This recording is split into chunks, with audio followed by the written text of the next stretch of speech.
Hello and welcome to yet another edition of Mzansi Legends. In tonight's show, we are visited by Thomas Madigage. Welcome to Mzansi Legends. I am Pumlani Msibim. It promises to be a good show. It's a man who burst into prominence.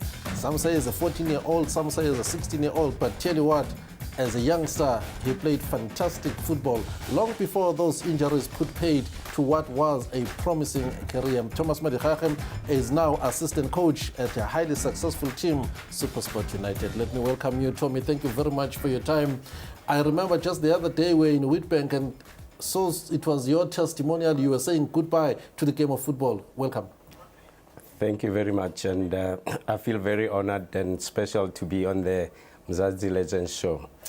Let me start this the other way around. I'm talking about Witbank and the game that was played. When you were saying goodbye, and I've mentioned that it's injuries that really forced you, but when did you finally decide, I'm not going to continue? I think the year that I hanged up my boots in the beginning of that season, I had a long chat with my former coach, Pitso Musimani, that I think it's about time that I've served football, and I wanted other guys to come in and take SuperSport to the next level, and I don't think I was ready to go to another preseason. And fortunate enough, I worked for a company that is SuperSport United that valued me so much that they gave me a testimonial. You're a Pretoria boy. Let's go back then to those days at Arcadia, in the academies. As a young star, you were coming from the townships to go and play football in those areas. Remember those days? Yes, definitely. I started my soccer career at an early age of about 12 for an organized team in Atteridgeville called Atlanta Kellys, that was owned by a guy called Nicholas Chauke, who was the person who bought me my first pair of boots. And, you know, interesting enough, he's the same person that got me into the Zion Christian Church. So he's a very, very close person to me. And, you know, playing in the township, doing very well, being successful, everybody raving, I realized that I needed to go to a more structured team. And the only one that was available by then was Arcadia, whereby I got Stan Laporte, who was the head coach of Arcadia Shepherds by then. The senior team, yes. The senior team, yes. When they used to come to Atteridgeville, that's where they played their home games. I asked him, I said, please, I want a trial for your junior team. He says, no problem. He gave me the number of the then coach for Arcadia Shepherds Academy, that was Steve Kutsia. I went there and I was welcomed, and everything just put me on the right track to where I am today. Our studio telephone number is 089-110-3545. You can call us and do send us emails to psltv@supersport.co.za. We are with Thomas Chincha Madigage. You mentioned religion. I was going to bring that a little bit later on in the show, but clearly it plays a huge, highly important role in your life. Yes. You know, as you grow up as a youngster, your parents always tell you that you must be on the right road, and the only way is through God. And, you know, you get that chance to do what young boys and young girls do, but comes a stage in your life where you realize that money, fame, and everything, you know, cannot keep you happy anymore, and you need divine intervention. And I got to that stage whereby I realized that I was not happy on the other side anymore, and that's why I turned to God. How did you join Jomo Cosmos then from Arcadia? When I was at Arcadia at the under-14 team, my teammate and my best friend, Paul Matthews, who's Roy Matthews' son, used to play in midfield. What a good pass of the ball. That's why I used to score a lot of goals for Arcadia under-14s. And Roy Matthews used to come and watch our team play every weekend. And I remember in '86, he invited me to Cosmos trainings only on Fridays for the whole year. So I used to go there and train with the Cosmos senior team on Fridays only. And something happened at the end of that year.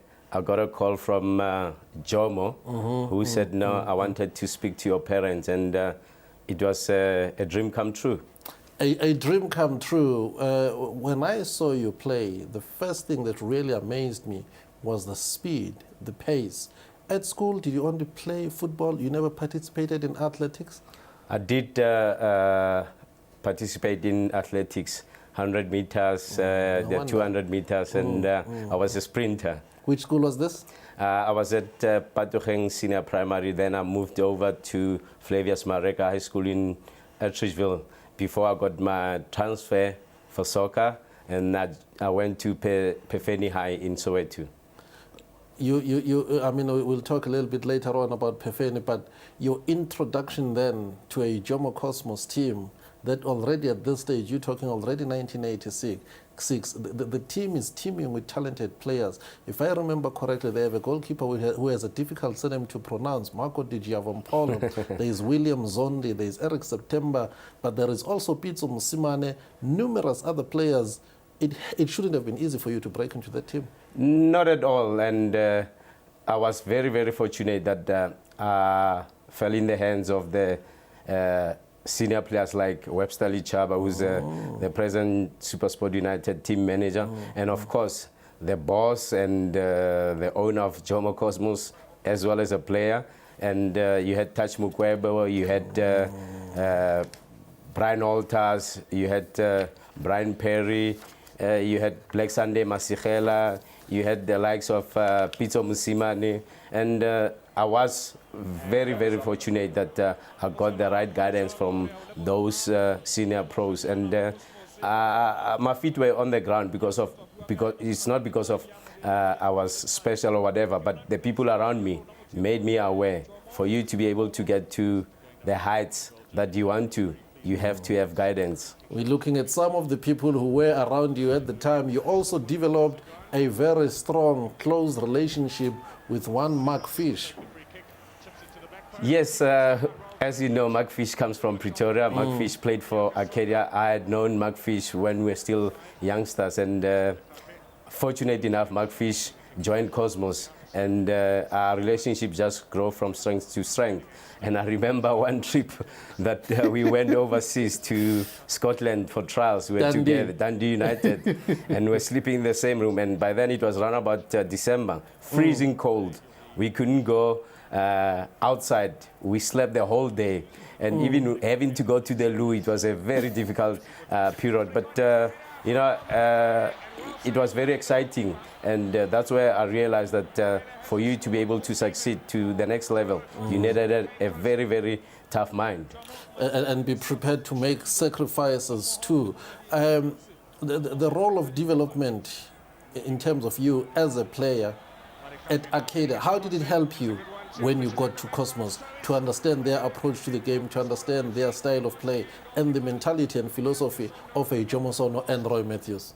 I think it's very, very critical that the problems that we face in today, we have a situation whereby you get players that are 23, 24 that have never ever played in like the Mvela League or you know, Vodacom. You just pick them up from Castle League team, but you can see the guy's talented, but he doesn't have the technical ability that he should have taught at a young age. And that's where the difference is. When I got to Arcadia, we're able to be taught that as a winger, your responsibility is to cross. And for you to be able to cross, they had to teach you how to cross. You used to spend time passing you the ball, crossing 20, 50 times, but at a young age. And that's why you find a situation, you find PSL players that cannot do that. And you can't blame them because they've never had the opportunity to be trained properly. It's the basics then, it's the foundation, and it's who lays the foundation. Of course.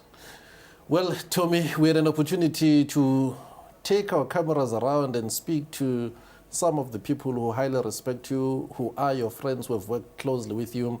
A man who once played for Rockville Hungry Lions is currently Bafana Bafana assistant coach, Jingle Spitzo. Why are you laughing? Because we come a long way with Pitso. We've got interesting stories to tell, yeah. Pitso Jingles Musimane, of course, we also spoke to Roy Matthews, as well as head coach of Jomo Cosmos, Ephraim Jomo Sono Umatsilela. Well, Tommy, I first saw probably about 1984 or 1985 in Pretoria. He was playing in the same team as my son, under 16s for Arcadia. And that's where I saw he was quite an interesting player.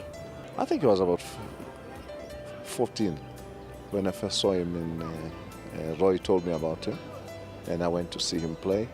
And immediately after seeing him play, I decided to visit his family in Atteridgeville and take him from there. He was a youngster. He used to come and train with us only once a week, I think Fridays. A good football player, very, very much talented. At that time, he had unpolished skills. The next year, he finished school. The next year, he came to train with us full time. We threw him into the team when he was about 16. We won the league in '87. I think he was part of it. I don't know how many games he played, but you know, he started to show that everybody that he was a talent that was maybe a little bit better than anybody else. It's not a matter of age, it's how good you are. You know, we believe in that at Cosmos. A very good person to play with, obedient. At that time, we were at least bigger boys than him, even though I was still 19, I think at that time, 20 maybe. We had a very, very good team in the 80s where he was playing on the left, and on the right was August Makalakalan. Up front was Masinga and Eric September. In midfield was myself and Siangapi. You know, very, very, very good team. He was very, very talented. He had speed. He had good balance and technique. He loved taking players on all the time, and I always had a go at him most of the time that you don't have to bypass, or you don't have to take everybody on. Sometimes you need to pass. Sometimes it's not about dribbling and taking them on. You know, he had energy. He was young. He was a natural player, and we just enjoyed watching him grow up. I think he was fortunate that he had to grow up at my home. You know, so it was easy for him to copy the right things, you know, than copying the wrong things. He saw how dedicated I was because I was still playing. You know, he saw me going to training every day. I used to take him to training with me at Rockville every morning, and then train with Cosmos at night. And I think that that love and that discipline which I instilled in him and which he saw from me rubbed on to Tommy. When he played at the weekend, he used to stay over with my son, and he was one of the family for years and years and years, Tommy, until he went and got married and settled down. But yeah, he was always in the house and always there. Absolute pleasure to have around. And he's still the same today. He's still a lovely guy. You know, it's difficult to describe a special player. He was special.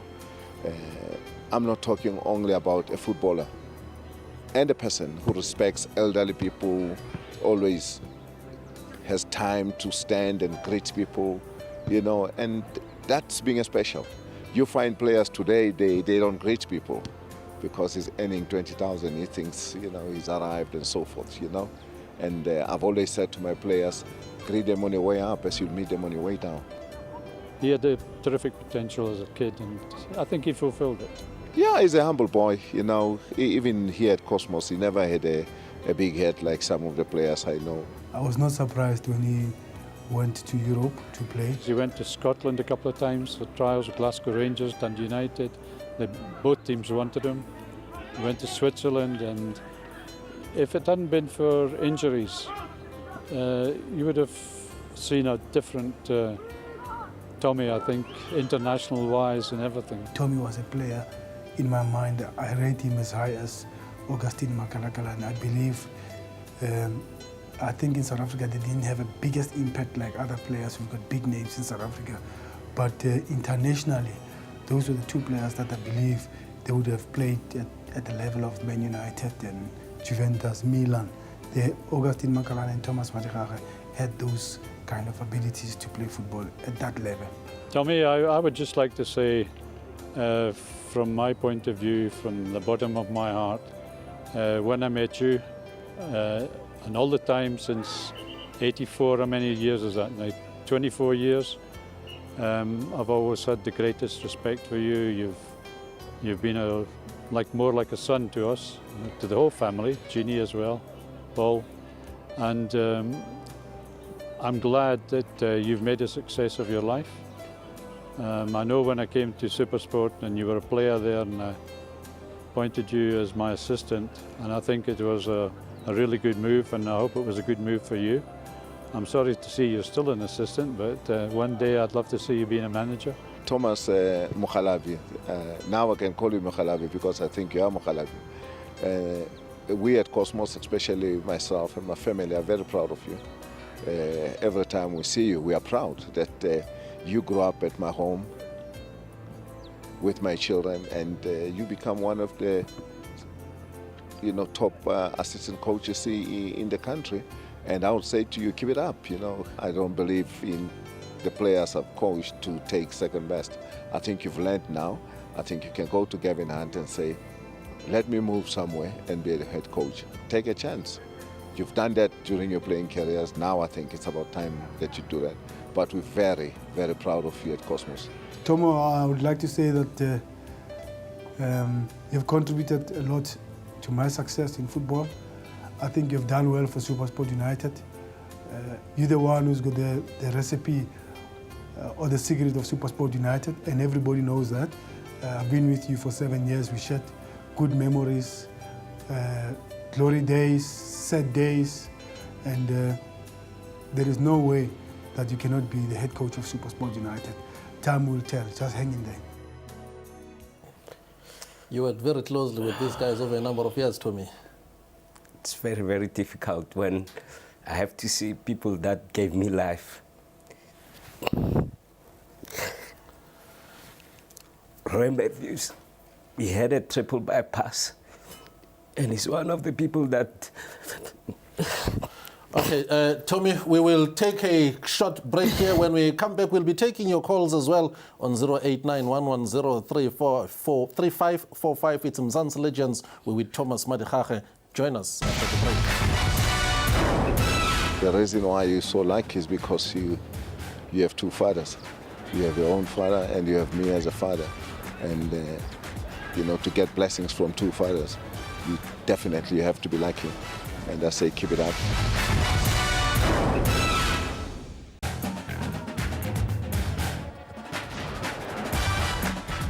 Don't stop remembering where you come from. And never look down on people. Don't change. It doesn't matter how much money you've got, because the people don't remember you for how much money you got. People always remember you as Thomas Madigage, of how you made them feel during the 90 minutes you were playing for Jomo Cosmos and Bafana Bafana. And good luck in your career.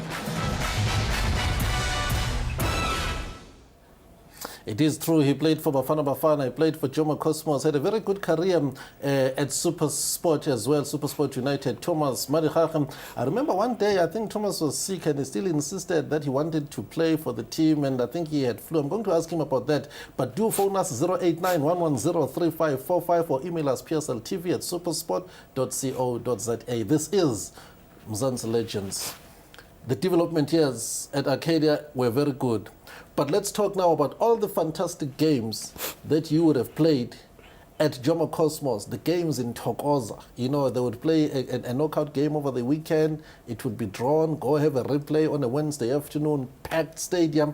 Like Pizzo says, Thomas Madigage was there, Augustine Makalakalan was there, Johnny Black Sunday was there. You would have had some great memories at Cosmos. Yes, Pumlani, but you have to forgive me. I just want to say to Roy Matthews, I'm what I am because of you and your family, Jeannie. And I hope God gives you many more years on earth, Roy. My prayers will always be with you. Secondly, my second family, Jomo's wife, Hospuleng, Jomo's kids, Pamuza, Nico, Ranzo, they made me feel part of the family. I come from a very poor background, and those people made me what I am. And as human beings on earth, we always forget where we come from. And we always remember bad things about people. And if it wasn't because of these people, I wouldn't be sitting here today. I wouldn't be the Thomas Madigage that people greet in the street. And I just want to say thanks to them, especially Ospuleng, who used to take all the nonsense from me, not washing the dishes and everything. And lastly, very close friend of mine that I saw him grow to become one of the best PSL coaches. Today is Bafana Bafana coach. We come a long way. I got into Peter's hand when I arrived at Cosmos. We used to live at his in-laws' place. I felt part of the family as well. And I just want to say to him, Dala, it's all your hard work, it's all your advice, even though that we had differences during our days in the coaching department. But there's one thing that always remained. I still regarded you as my boss, and you're still my boss. And I'm very proud that I see you today, that your career is blossoming. Let me assure you, Tommy, you know, when I went out to speak to the three gentlemen that you mentioned, they haven't forgotten about you and they hold you in really high esteem. You went overseas at some stage. You went to numerous other countries, you know, on trial to try and get a career. What sort of injury were you suffering from? My first break was my invitation to Glasgow Rangers, who were going to participate in an international tournament that was held in Italy. That was 89. And I was just a guest player for Glasgow Rangers. But when we got there, there were AC Milan, there was Manchester City, there was Real Betis from Spain, there was Juventus, all those teams. And I was nominated as the player of the tournament. And on our arrival back in Glasgow, there was headlines, a new Pele has arrived. And I was like, you know, a boy from Atteridgeville, first time overseas. You come further than Atteridgeville, though. What's that place, you know, further down, going towards Polokwane? My parents were born in Begersford, but I was born in Atteridgeville and raised in Atteridgeville and attended all my schooling in Atteridgeville. But my mother still lives there. My dad is late, but my whole family are around in Begersford. And of course, I'm very proud of my mother, who has always given me the support and the guidance, even though she couldn't afford to make birthday parties for me or whatever. But there's one thing that she gave me, the way that I should live, and that's through the Lord. Let's take some calls. Let's go to Pretoria and speak to you. I think it's Pleasure. Pleasure, welcome to Mzansi Legends. Steve, how are you? Well, we are fine. Thank you very much. You're talking to Thomas Madigage. Kotu, I had Kotu Manamhol. I had the Murut. Legava. Because, listen, Tommy, I don't have much to say because of you are a born star. One saying you're a born star, the way you conduct your life on and off the field, it's very something out of this world. During your playing days, you had when chips are down. You're one of those players who will come up with a plan to drive the ship to the right direction. And Thomas, for me to say, being an assistant coach, you are learning. Your time will come. You will be a coach because of you're a great footballer. You're a great legend that we ever had in this country. And keep up the good work. Keep up your faith. And what I like most about you is that you never shy away from your religion, of which most of the players now, they don't see the necessity to associate themselves with any kind of religion. And may God bless you. Thank you very much. Pleasure. Call from Pretoria. We can go to Pretoria straight away from that call from Pleasure. Then I'll get Thomas to react. I think you can speak to Dean in Pretoria. Are you there? Yes, I'm there, Tommy. How are you? I'm okay. And yourself, Dean? All right. I'm Kalabe. Eita, Dean. Buleli Dean Mukone. Eita, my brother.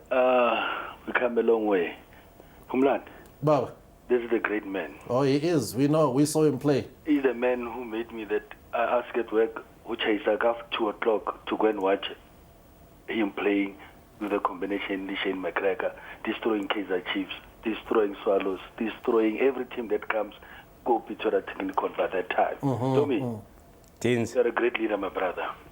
No, it's all the people that have grounded me and have shown me the way. On my own, I don't think it would have been possible for myself to be the person that you're speaking about today. Definitely, my brother. Keep it up. One day, we'll support you. Thank you. Okay. Thank you very much, Dean, there in Pretoria. I'm sure you get this all the time in terms of the compliments, in terms of you playing football, because it is a given. Thomas Madigage was truly a fine player, but I still want to find out, what was the nature of the injury that really caused you to stop playing? I had an Achilles tendon operation when I was in Switzerland, whereby I was ruled out by the doctors that I would never ever kick a soccer ball. And Never ever kick a soccer ball. You know, I think John in Mamelodi will kick me if I don't take the call. John, welcome to Mzansi Legends. Hello, John. He's there. Your comment quickly, John. Are you there? And hello, John. Okay. Sorry, John, you could hear he's there, still breathing, but he's probably watching television as well. That was it then, because you did play again. That's where the turning point of my life came, because of I got back here in South Africa, and of course my father, my boss, Jomo Sono, said there's no way you're gonna give up soccer at such an early age. He took me to Rosebank Clinic to orthopedic surgeon Clive Noble, who reoperated on the same ankle. And of course, with the church intervention, I was able to get back on my feet again. And since then, I've never ever had a serious injury. Why did you play when you had flu? That was one of the most stupid things that I've ever done in my life. And I would never ever advise any soccer player to do that. As we've seen before, we've lost people like Vivian Foe. But it was because of my commitment and the passion, yes. And the passion and my loyalty towards Supersport United, whereby the reason for me to come to Supersport through Terry Payne and Russell McMillan, who was the boss by then, they said to me, listen, we want to make a difference in South African football. We want you to help us to be part of that. And at Supersport United, there was Brenda Gallop in the office, who still works here at Supersport. There was Shane McGregor, who was the coach, and I was helping out in administrative work at Supersport United, having to go back to training, having to play the weekends, and I would never ever allow this team to lose whilst I'm able to walk. You did a lot of fine things at Supersport United. Besides playing, you brought in Pitso Msimane, you did fantastic things. Supersport United is respected largely because of you. Thomas, thank you very much for coming through to the show. We truly respect you. We enjoyed all the fantastic memories, the games that you played, and we love you as a person. Thank you very much, Baba. We've run out of time. Pumlani, thank you very much for inviting me on your show. And I would like to say to all South Africans, may God be with you and all your wishes come true. Thank you very much. It's Thomas Chincha Madigage. Tomorrow on Super Diski, we are in Cape Town. It's the Urban Warriors, Ajax, taking on Punya Selesele Bloemfontein Celtic. It's live right here on your World of Champions. Join us then. We've come to the end of Mzansi Legends. You know it now. I am Phumlani Msibi. Bye-bye.